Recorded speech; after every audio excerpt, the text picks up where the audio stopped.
Welcome back, everybody, to our Read Aloud of the three investigators in the secret of Terror Castle.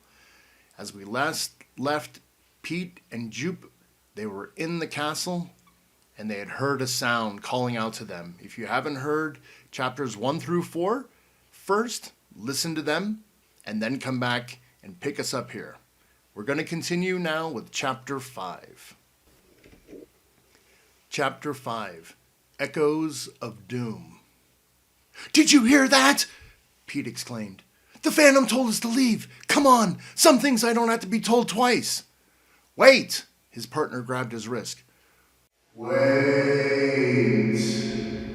the ghostly voice said, more loudly.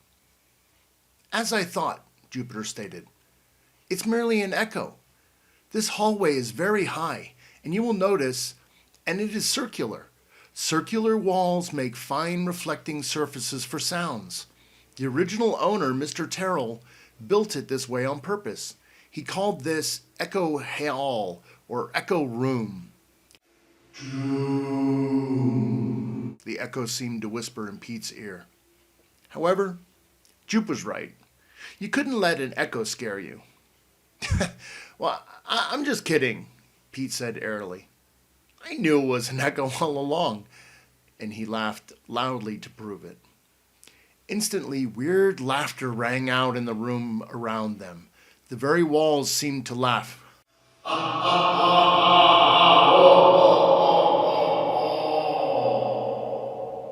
The laughter died away into a final eerie chuckle, and Pete gulped. Did I do that?" he whispered. "You did," his companion whispered back. "But please don't do it again." "Don't worry," Pete whispered. "Not in a million years." "Come over here." Jupiter pulled him to one side. "Now we can talk," he said. "The echo only works when you stand in the exact middle of the hallway. I wanted to test it as a possible source of the fearsome manifestations mentioned by various observers in the past." "Wait, you could have warned me," Pete said. "Echo Hall was clearly mentioned in the research Bob did for us," Jupiter stated. "You just didn't read it carefully." "Well, I was reading that part about the family from the East who spent one evening here and then were never seen again," Pete told him. "Well, they may have just gone back east," Jupiter said. "However, it seems to be true that no one has spent an entire night in this building for at least 20 years. Our job is to learn what frightened those people. If it was a genuine phantom or spirit, a supernatural presence of the former owner, Stephen Terrell, we will make an important scientific discovery." "But what else could it be?" He was flashing his torch around the circular stone walls of the room. A staircase wound up the floor above, but he had no intention whatsoever of going up that staircase. There were decaying tapestries on the wall, with carved wooden benches placed beneath them. In several shallow niches or alcoves stood suits of armor. A number of large pictures hung on the wall. He let his light flicker over to one, to another. They all seemed to be portraits of the same man in different costumes. In one, he was an English nobleman. In others, he was a hunchback, or a circus freak, a one-eyed pirate. Pete decided they were all pictures of the original owner, Stephen Terrell, in some of his famous movie roles from the silent movie days. "I've been testing my own sensations," Jupiter interrupted. "And at the moment, I do not feel afraid, merely a bit keyed up." "Me too," Pete agreed. "Since those crazy echoes quit, it just seems like an old house." "Usually," his partner said thoughtfully, "it takes a little time for Terror Castle to have an effect on those who enter it. In the beginning, they feel only a vague uneasiness. This is followed by a sense of great nervousness, which progresses to sheer terror." Pete only half heard the remark. He was flashing his torch over the pictures of the wall again when he saw something that gave him a sudden sensation of uneasiness, followed immediately by great nervousness. The single eye of the one-eyed pirate in the picture was staring right at him. The bad eye was covered by a black patch, but the good one was definitely looking at him. It had a luminous red shine to it, and Pete stared at it and saw it blink. "Jupe!" The word came out from him like a croak. "That picture! It's looking at us!" "What picture?" "That one!" Pete aimed the beam of his torch at the pirate picture. "I saw it looking at us." "It's merely an illusion," Jupiter said. "When a painter paints a subject with his eyes looking straight ahead, they seem to be looking at you no matter where you are in the room." "But it isn't a painted eye," Pete protested. "It's a real eye. It's a painted picture with a real eye." "I'm afraid you're wrong," Jupiter said. "It's definitely a painted eye, but we'll go closer to see." He walked towards the picture, and Pete, after hesitating, followed. Now they were both shining their torches on the picture, and Pete could see that Jupiter was right. It was a painted eye. A very real looking, but it didn't glisten the way a real eye would. I guess I was wrong," he admitted. "But I certainly thought I saw it blink." "Hey!" The word was just a gasp. "Do you feel what I feel?" "I feel cold," said the other lad, sounding puzzled. "We've entered a zone of low temperature. Cold spots are frequently found in haunted houses." "Then this one is haunted?" Pete Crenshaw told him, his teeth chattering. "I feel a cold draft as if a whole parade of ghosts were rushing by. I've got goose flesh. I'm scared, that's all. I'm just plain scared." He stood there for a moment longer, trying to control his chattering teeth. From nowhere, the icy draught flowed over him, and then he saw faint, wispy tendrils of mist begin to form in the air, as if a spirit might be materializing. At the same instant, the uneasy feeling that had become extreme nervousness mounted to sheer terror. He turned. He didn't intend to turn. His feet did it for him, and they took him straight out of the main entrance and down the old driveway, running like a deer.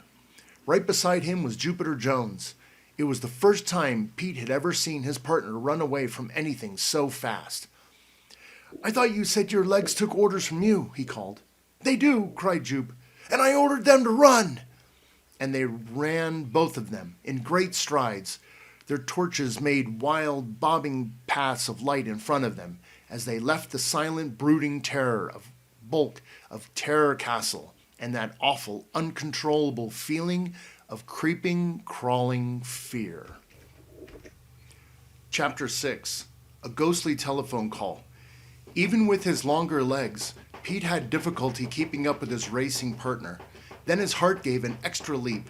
He heard footsteps right behind them. "Somebody!" he gasped. "Somebody is chasing us!" Jupiter shook his head. They're just echoes off the wall," he panted. To Pete, the pursuing footsteps had an eerie quality that didn't sound like an echo, and didn't sound like the footsteps made by anything human either. But at that moment, he and Jupiter left the wall behind, and the footsteps abruptly stopped chasing them. Apparently, Jupe was right again. Just more echoes. But it wasn't any echo that had caused the overwhelming feeling of terror which had gripped Pete back in the big round hall of Terror Castle. He knew that. He couldn't have kept running for $1,000. They were slowing down now to get the big round boulders that narrowed the path to the footpath, but still they kept on running. It just seemed like a good idea. They rounded a bend in the road, and the dark, sinister building was no longer visible. Far down the valley, the lights of Los Angeles twinkled, and there, parked 100 yards down the road, was the car with Worthington, the English chauffeur, waiting at the wheel. Pete and Jupe had slowed down to a dog trot when unexpectedly, from far behind them, came a shrill scream. It was a curious, piercing scream with a gurgling, bubbling quality to it, as if whoever was screaming had just... But Pete didn't dare to think about it, what might have made the scream sound so funny. They reached the big, waiting Rolls-Royce its golden door handles and metal parts gleaming in the starlight. Somebody flung the door open, and Pete fell into the rear while Bob was waiting for them. Bob pulled Pete up into the seat as Jupiter piled in behind him. "Worthington!" Jupiter shouted. "Take us back home!" "Very good, Master Jones," the tall, dignified chauffeur said, and the big car purred to life. It began to sweep down the curbs toward the valley below, faster and faster. "What happened?" Bob asked, as the other two fell back into the leather-cushioned seat. "What was that scream?" "I don't know," Jupiter said. "I don't want to know," Pete amended the statement. "If anyone else knows, I hope he doesn't tell me." But what happened?" Bob asked. Did you see the blue phantom?" Jupiter shook his head. "We didn't see anything, but just the same, something scared us silly." "Correction," Pete declared. "We were already silly. Something scared us sillier." Then the castle is really haunted?" Bob asked eagerly. "Are all those stories true?" "As far as I'm concerned, it's headquarters for the Union of Ghosts, Ghouls, and Werewolves of America," Pete declared, breathing easier now as the car took them even farther from the spot. "It's one place that we're never going to go again. Are we?" He turned to Jupiter, who was sitting back, pinching his lower lip between his thumb and forefinger, always a sign that he was deep in thought. "Jupe, we are never going back, are we?" Pete repeated hopefully. But Jupiter Jones did not seem to hear him. He looked out the window of the racing car and continued to pinch his lip without answering. When the car finally reached the Jones salvage yard, Jupiter thanked Worthington and said he would phone next time he needed transport. "Better luck next time, Master Jones," the chauffeur said. "I must say, I am enjoying this assignment. It's a change from driving for fat old bankers and rich ladies." And then he drove off, and Jupiter led his partners into the junkyard. His Uncle Titus and Aunt Matilda were inside their little house, which adjoined the yard. The boys could see them through the open window, watching television. "It's still early," Jupiter said. "We returned from our expedition sooner than I had planned." "Yeah, but not half as soon enough to suit me," Pete told him. He was still somewhat pale. Jupiter was pale too. But the stocky boy could be very stubborn sometimes, and admitting that he was scared was one of the things he was the most stubborn about. Now he said, "I hope you recorded that scream on tape recorder. If so, we can listen to it and attempt to identify it." You hope I recorded the scream?" Pete yelled. "I was running, not recording. Or maybe you didn't notice that. My instructions were to record all unusual sounds," Jupiter said. "However, under the circumstances, I suppose you can't be blamed." Jupiter led them through Easy 3, their code name for the easiest entrance to headquarters. It was a big oak door, still in its frame, which seemed to be leaning against a pile of granite blocks from a demolished building. Jupiter walked over and fished a big rusty iron key out of a box of junk where no one would have given it a second look. And he unlocked the oak door, pulled it open, and they went inside. Now they were in the old iron boiler that had come from some monster steam engine. They walked through it, slightly stooped, and at the other end crawled through a round door directly into headquarters. Jupiter turned on the light and sat down behind the desk. "Now," he said, "we must evaluate what happened. Pete, what made you run from Terror Castle tonight?" "Nothing made me run," Pete told him. "I ran because I wanted to." "I will phrase the question differently. What made you want to run?" "Well," Pete said, "there in Echo Hall, I first began to feel uneasy. Just uneasy. And after a little while, I was feeling extremely nervous. And all of a sudden, the extreme nervousness became sheer terror, and I wanted to run. Jupiter pinched his lower lip. Your experience was exactly the same as mine.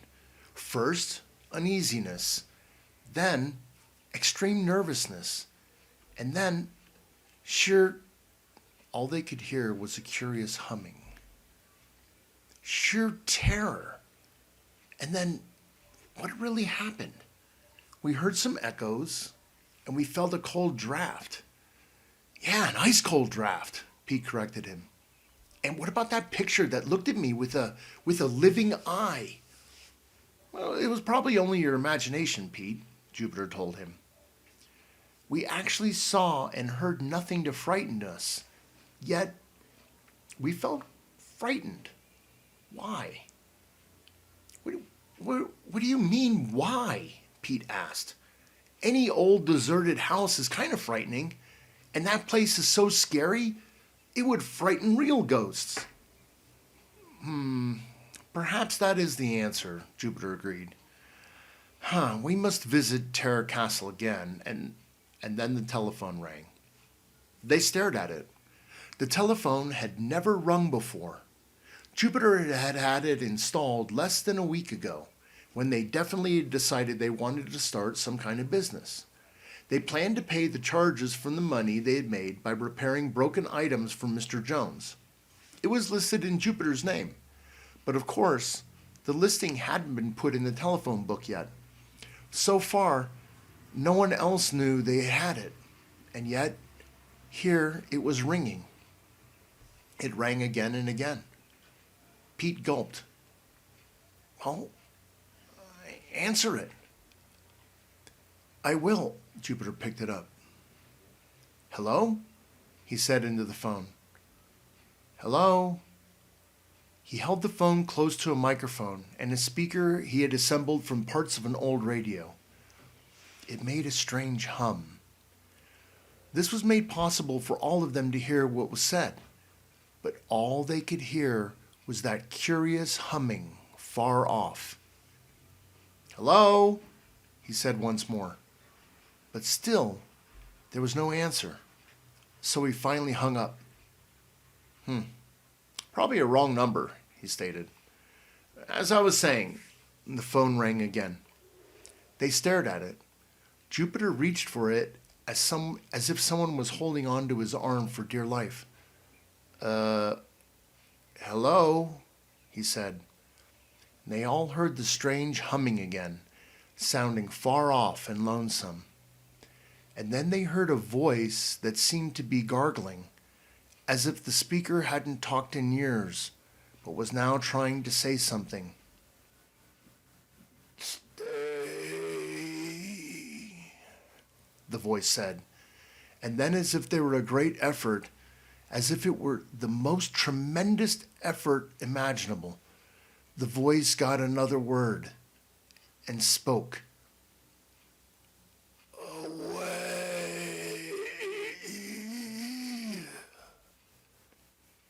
It said, stay away. And then it died out in a long gasp.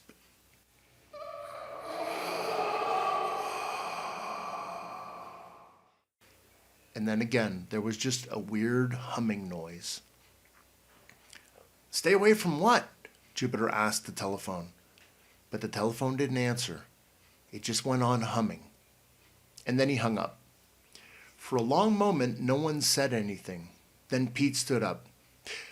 Yeah, I've got to get home. I just remembered something I have to do. Yeah, me too, Bob popped up. I'll go with you.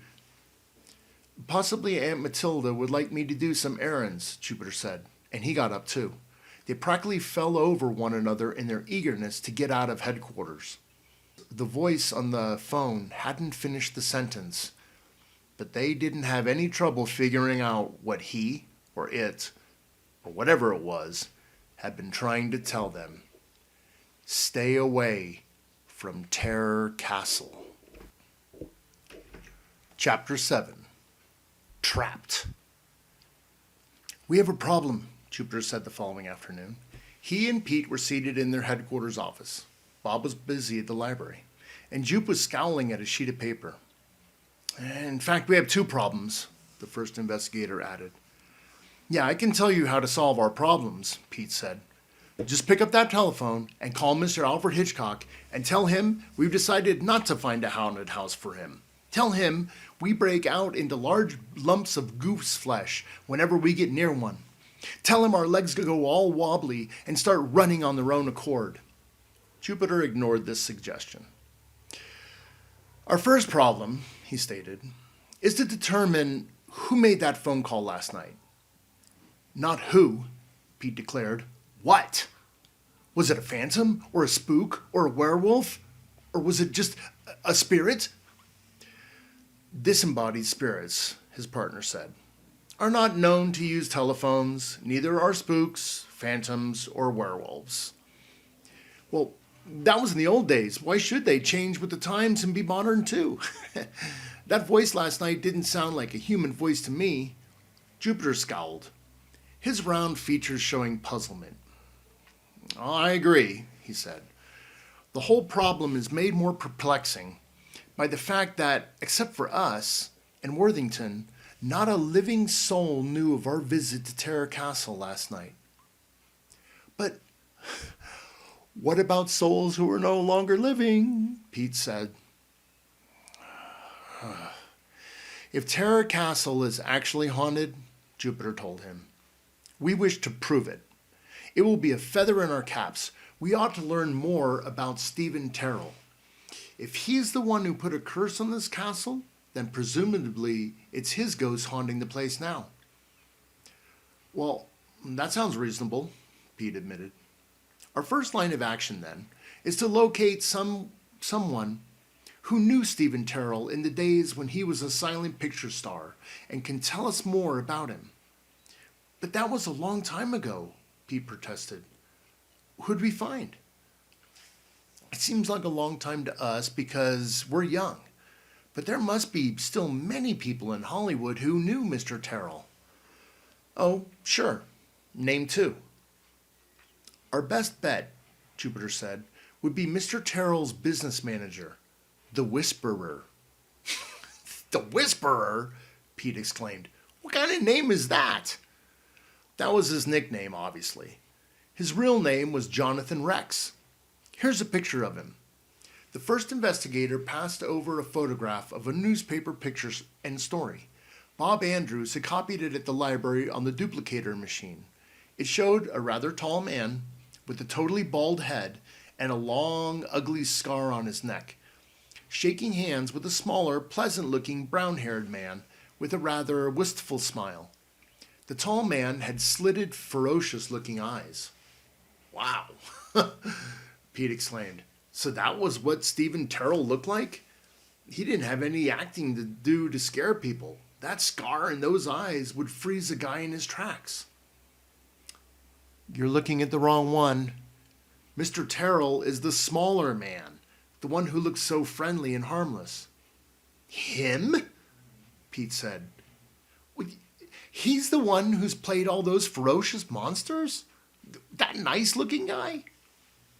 He had a very average face, but he could twist it to represent any diabolical individual he desired. Jupiter explained. The story says, in case you haven't read it, Pete, well, I was concentrating on the ghastly parts, Pete confessed. Well, the story says, said Jupiter, that the motion picture set Stephen Terrell was so shy because of his lisp that he could hardly talk to people. So he hired a whisperer to handle all of his business affairs. The whisperer had no trouble getting people to agree to the terms he desired. Yeah, I'll bet he didn't, Pete declared. He looks as if he'd draw a knife the moment anyone said no. Well, if we could locate him, I'm sure he can tell us all we need to know. Oh, sure. If. Maybe you have an idea? The telephone books. He may still be living in this region. It was Pete who found the name. Here it is, he exclaimed. Jonathan Rex, 915 Winding Valley Road. Shall we telephone him? I think it would be better if our visit were unannounced. But we'll telephone from the car. That was a stroke of genius, winning that car, Pete said as Jupiter telephoned. I hate to think what we'll do when the 30 days are up. I have certain plans, his partner told him. However, that's for the future. We'd better tell Aunt Matilda that we'd be late for supper. Mrs. Jones agreed, and she would keep supper for them. But when Worthington and the big gleaming car drove up to the gate of the Jones salvage yard, she shook her head. My sakes, she said. I never know what you'll be doing next, Jupiter. Riding around in an automobile made for some Arabian sheik? You'll be spoiled, mark my words. Just how her nephew would be spoiled, she didn't say. Jupiter did not seem worried by the prospect as he settled back on the leather upholstery. Worthington was forced to examine several maps before he announced that he had found Winding Valley Road. It apparently started quite some distance away on the other side of the range of the mountains. As they started over the hills, Jupiter had one of his frequent inspirations. Worthington, he said, I believe this road will pass within a mile of the entrance of Black Canyon. Yes, Master Jones, the chauffeur replied. Just before we start over the hills to the valley. Well, let's pay a quick visit to Black Canyon on the way. There's something I want to ascertain.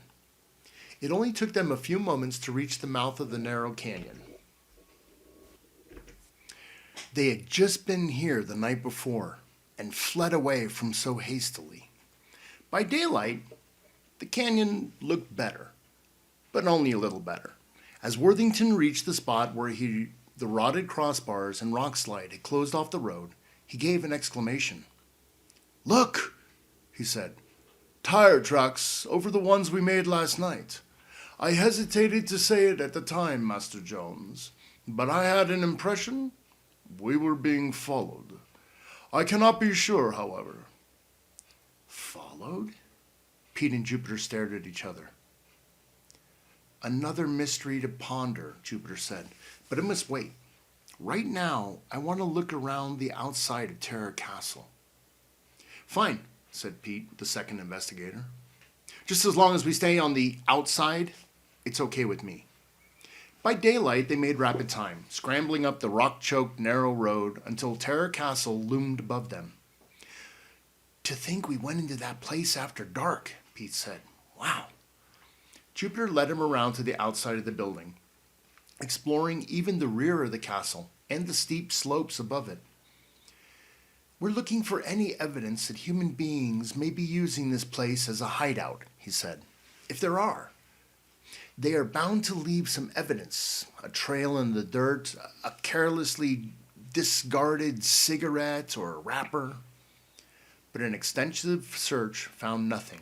At last they stopped to rest at the side of the building. Definitely no trace of humans coming or going here, Jupiter said with satisfaction.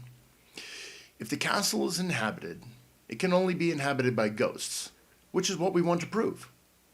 Yeah, I'm satisfied to believe it without any proof, Pete said. At that moment, some very human shrieks made them whirl around so they could stare down at the front entrance of Terror Castle. While they watched, two figures came running through the door, yelling with terror, and raced madly down the road, down the canyon. One suddenly stumbled and went falling. Something shiny flew from his hand, and beside the road, ignoring it, he leaped up and raced after his companion. Well, those certainly weren't ghosts, Pete said, as his initial surprise diminished. But they had acted as if they had just met a couple. Quickly, Jupiter was starting down the slope with surprising speed. We must try to identify them. Pete raced after them. Already the two runners were out of sight. Jupiter came to the spot where one had fallen, and he picked up the expensive torch with a nameplate on it. Engraved on the nameplate were the letters E-S-N. E-S-N? Jupiter read. Who does that make you think of? E. Skinner Norris, Pete exploded. Skinny Norris! But it couldn't be. How could he be here? Remember what Bob told us about Skinny hanging around him in the library and about losing one of our professional cards and what Worthington said about being followed last night? It would be just like Skinny to try to find out what we were up to and then either beat us to it or whatever we were after or whatever this mess came up for us. Yes, Pete agreed thoughtfully. Skinny would do anything to get ahead of you for once, but if he and his pals went into Terror Castle, they certainly came out in a hurry. He chuckled, but Jupiter looked serious as he pocketed the torch. We came out in a hurry, too, he reminded his partner. The difference is, we're going back in, and I'm positive Skinny never will. In fact, I've decided to go back in right now and have a look around by daylight. Before Pete could protest, a crashing sound far above them made them look up. A large boulder was plunging down the steep canyon wall towards them. Pete started to duck, but Jupiter grabbed him. Wait, he said. It'll miss us by some yards. It did, hitting the road with an ominous crash, 10 yards away, splintering the concrete and rolling down the slope. If that had hit us, Pete said fervently, Terror Castle would have had some new ghosts tonight. Look, Jupiter grabbed his arm. There's somebody up on that slope, hiding behind the bushes. I bet Skinny Norris climbed up there and rolled that stone down on us. If he did, Pete said wrathfully, we're going to teach him some better manners. Come on, Jupe, let's go get him. Both boys began to scramble up the rough, rocky slope of the canyon, hampered by loose stones and many scrub brushes. Above them, a moving figure was disappearing in the distance. They rounded a sharp outcrop of rock and paused for breath. In front of them, going into the hillside, was a narrow, ragged crevice. At some time in the past, an earthquake had shaken these hills and split rocks apart along a natural fault line. As they stared up at the opening, a sudden scraping sound above them drew their attention. Higher up on the slope, a mass of rocks and boulders was sliding down towards them. Pete froze, but Jupiter acted without an instant's hesitation. He grabbed his partner's arm and yanked him forward as deep in the narrow crevice as they could. A moment later, with a thunderous roar, the sliding rocks and dirt passed over the mouth of the opening. A few rocks stumbled in. Enough others piled up on the flat spot out front of the crevice to make a solid wall, effectively entombing them inside the hill. The rest of the boulders roared on down to the road below.